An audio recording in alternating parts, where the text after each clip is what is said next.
Peter standing by in Aberdeen. Morning, Peter. Morning, Gary. Hi there, how are you?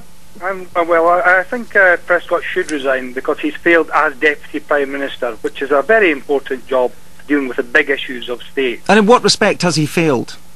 Well, for example, Labour's supposed to be a democratic socialist party, yet we still have the absurdity of a kingdom, of a monarch as head of state. And I think the politicians have... Well, hang on, if politicians had to resign for the fact that we were still a monarchy, then every politician for the last several hundred years should have resigned. Well, I think they should. There are some of them who've made a point of protesting and making it very clear that they are Republicans, and those are the ones who should stay in. So, for example, that would be in the Scottish Parliament, the SSP and a few others. But most of them should resign, and they are a disgrace.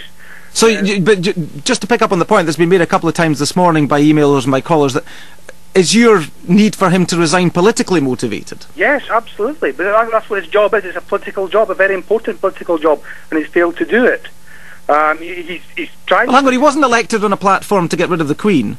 Well, I'm telling so you can't say he's failed to do that. Well, no, because he never said he would do it. Well, they failed in the sense they said they've been democratic, and it's not democratic to have a Queen as head of state. But I'm telling you what my view is.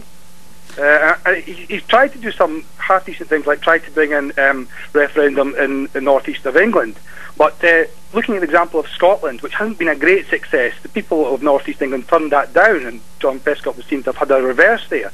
But what he's got to understand, in order to make the Scottish Parliament work, you need to have a democratic state, you need to have a president. That's going to make the Scottish Parliament a fantastic success. Then you're going to see the English region saying, we want that too, because look at the success Scotland is making. And is it irrelevant to you who he's having sex with on the side?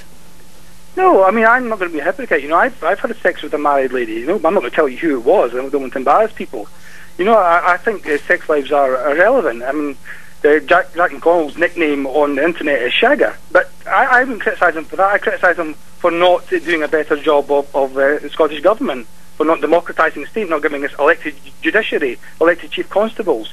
And there's a big democratisation that the Labour Party and its principles supports, but whenever the politicians get into Parliament and they give the oath of allegiance to the Queen, that's what they remember. So when it comes to the extramarital affair issue here then, and those who call for resignations as a result of that, do you think that they're wrong doing that because they're maybe expecting too much from our politicians? They're expecting high standards that they themselves couldn't live up to?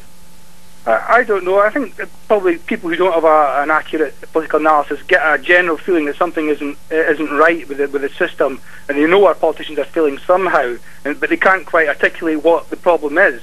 They don't perhaps have a Republican socialist analysis like I have, and therefore, you know, they pick on things and say, well, I think that's wrong, and then I'm going to criticise them on that. But really, it's tittle-tattle. It's not really that important. Okay, Peter, thank you very much indeed.